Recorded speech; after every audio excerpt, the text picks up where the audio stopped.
am Julia, part of the Creative Moves Europe project Q&H here. I am in Trieste, meeting the organization Euphoria Trans. Hi, I'm Nilad. And I'm Viola. And we are from Euphoria Trans. Hello, my name is Martissimus Husanova. My life started when I was born, long ago. As you can tell, I am a theater major. Do you have any creativity-related hobbies?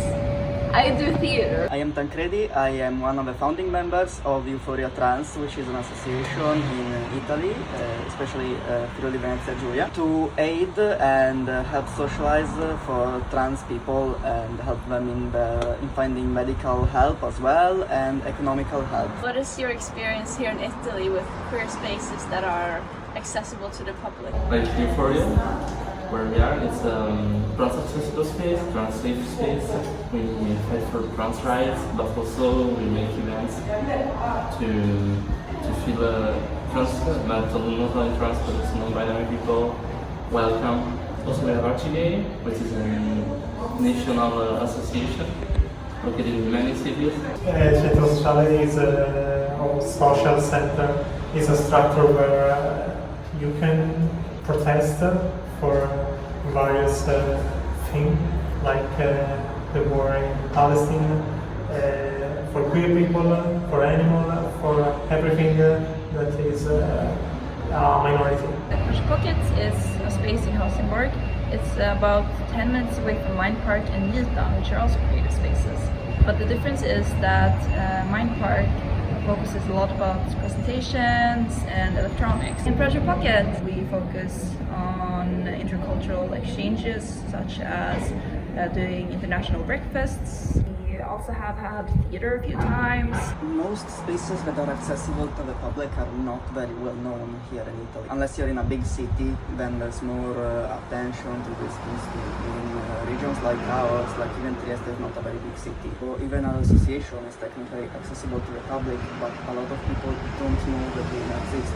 I meet a lot of queer people through apps, and they don't know that we're here. They don't even know from other regions that they have an Archigay in the region, but it's in every region, at least one association of Archigay. Archigay is the main organization for queer rights in Italy. It brings some stigma though, because its name is associated mostly to gay people, and not all the LGBTQ plus communities. So a lot of people think that Archigay is for gay people, which is not. It used to be ruled more by gay men, then it was taken over by lesbians too. Right now it's actually an association that welcomes any kind of queer people. Some places are better than others because it's locally managed, so sometimes you will find staff that is mostly gay men and a few lesbian women, so they may not know a lot about trans people or intersexual people or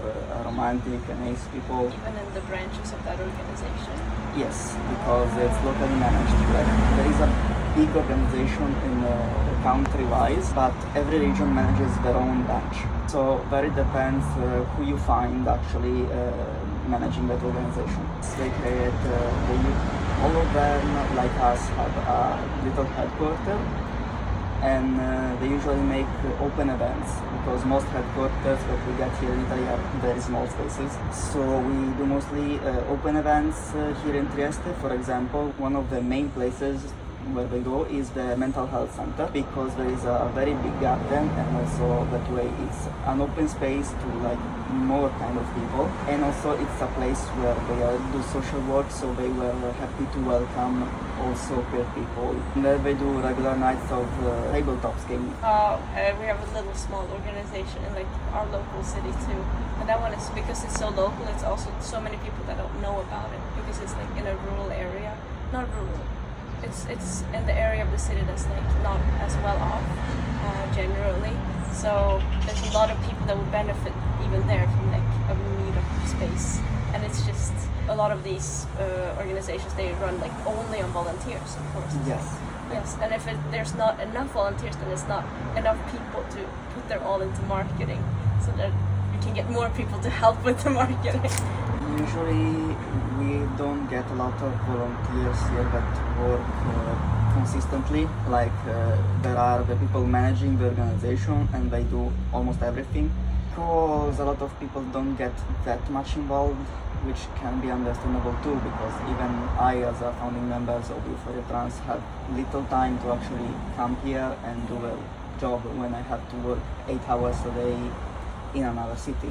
If everything was right in the world, in accordance to me, then organization members, because they do such important things to the community, especially ones that are focused on marginalized groups, that like every volunteer should be getting like paid by the municipality, and they should be able to still host their own independent things. If it could be a job we got paid, we would actually manage to put the right amount of time and effort into the projects. But since we have to divide work life and social work, because we only live on donations, basically, it becomes impossible. What's your experience with public spaces for creative expression in Sweden? It always seemed to be very specific to one certain set of amount of people. So if you go to a culture space, oftentimes it will be regulars. They will already have visited many times before. It's not a lot of influx of new people. And this seems to be regular all over Sweden. I noticed this, for example, in a group. I was in Malmö, an improv group,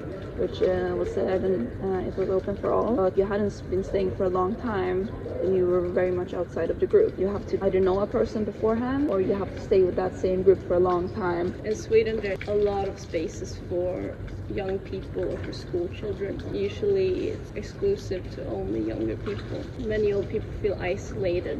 Yeah. And I think the culture in Sweden is that you generally don't go out as much, or you don't stay up way late out in the city, you stay there. We can tell this from our cafes and restaurants when they're open. I mean, most restaurants close around 8 and cafes close around 5, and meaning that the amount of time where you have a comfortable space as an older person get to know others is very limited. And since culture is that you don't really talk to strangers, it comes that you are very lonely. And many people don't start their own spaces where they can, express themselves freely if it is not in the comfort of their own home. There's always studieförbund and organizations that you can get involved in yourself, but a lot of them are on the smaller side, and then it's harder for people to find them. But there is like basis, but if you're not invested in the culture side of a town, it's not like the municipalities actively encourage a lot of them. Do you have any queer memories from your childhood that stick out? When I was 8 or 10, I put on a female swimsuit. Yeah, I was very happy, and I think it's one of my earliest memories of the gender euphoria. When I was 8, I put on a pyjama dress, long pyjama, and put under the pyjama 2 balloons to resemble very big tits. Beautiful! Do you ever collaborate with other organizations here? Yes, we cooperate for events mostly. So when there are big events coming, like the Pride that's coming now in Lignano, we put together funding, we raise money together with events and try to organize the big events together. Sometimes with smaller, medium grants, we also can ask other queer organizations if they might want to pitch in, cooperate with us. Sometimes if they're interested in joining in, they say, Oh, and we're collaborating right now. yes. Hell yeah! Looking back on my own education, which I thought was pretty...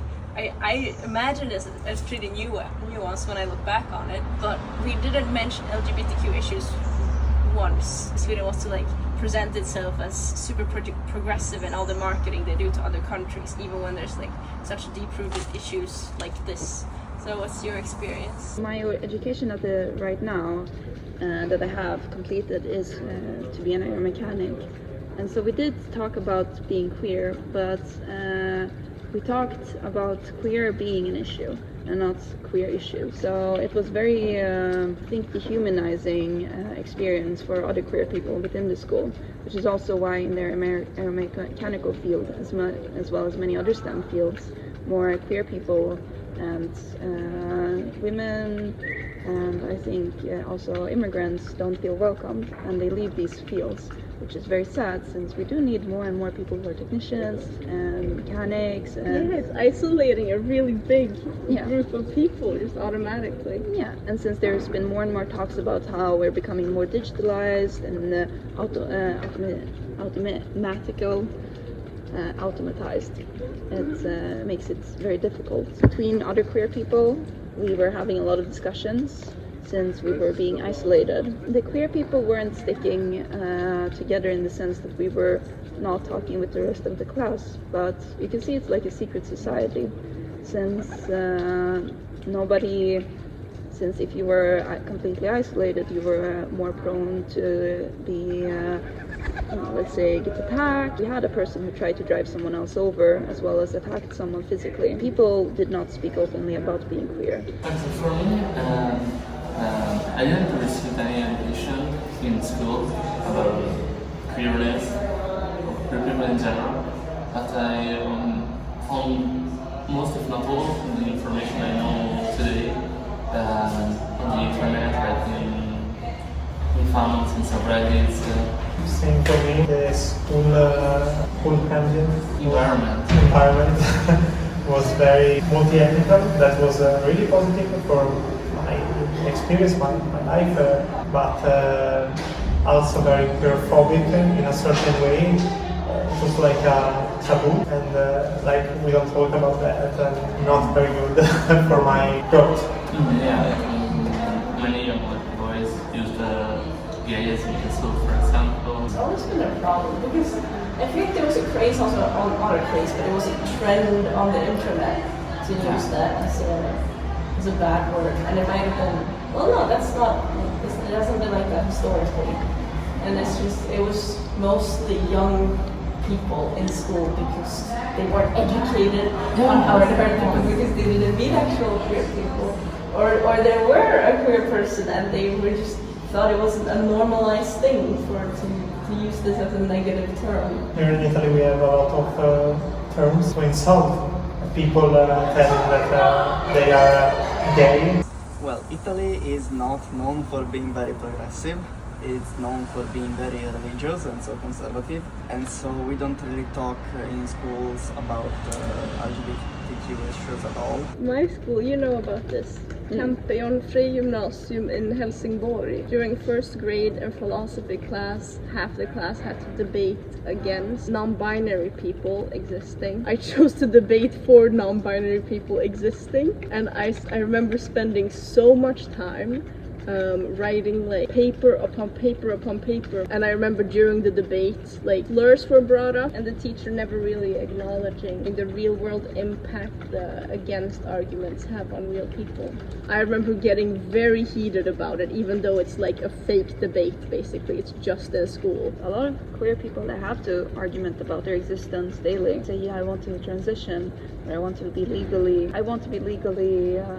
confirmed by the government that says yes, you are a non-binary, or you're a man, or you're a woman. I have to go and debate this with the government. I have to sit down with legal representatives and say this is this and this is why. I can imagine that many people have to go through this experience or continue pretending that they aren't what they actually are. There is not a lot of outward forward discrimination, meaning that we don't have violence very often, but there is a lot of alienation, dividing people as others, mocking, also like making fun of people for being too gay. School itself does not do much for that, but we like HGay and also Trans have schooling projects where one of us goes into schools talking about transgender issues and queer issues and gay issues and all of that. So we try to talk to young people about the kind of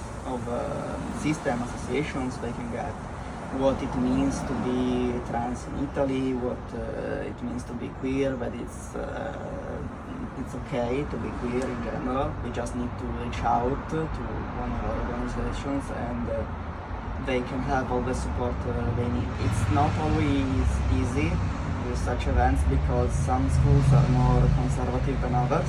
Right. Have they turned you down? Yes, sometimes yes. A lot of them maybe say yes to hosting, but then they try to censor what you say. Sometimes it's the kids themselves that start making fun of a topic because that's how they have been raised. And so maybe it gets hard even for the few queer kids among the group to actually ask questions or show themselves in a way. Do you have any takeaways from this project, and has this project inspired any future ideas? I think this project has given me more of an insight into the queer organizations not within Sweden. So it's been interesting to meet these queer organizations and compare them with Sweden. One thing I got to know then that they have to fight a lot more to get funding. We don't know exactly how many funds there are, but we do know that the organizations we did meet, they had to rely on donations to be able to survive. We also have that the current political situation in Italy is that it's leaning more and more towards the conservative side. And so local municipalities are gaining less support from the government for conducting cultural activities. When talking individually with the people who were working with the 54 trans, as well as seeing how it was for them to operate, I think it's very interesting to know they are operating in many organizations at the same time. Many of the members weren't involved with one organization, but they were in many. In Sweden, I've noticed that a lot of people stick to only one organization and continue on with that. So I think it's inspired me to join even more organizations. I feel definitely inspired to get in contact with queer organizations from more countries, and because this is just one country that we've compared experiences with. And we got to know that all these queer organizations, they're fighting against the government. They're doing what the government fails to do.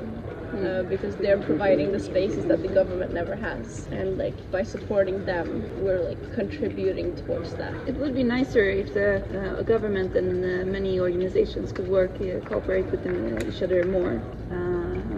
Underpaid and needs to be further developed to make it so that teachers and organizations and anyone who comes just to visit doesn't get ridiculed, doesn't make it so that people feel unsafe.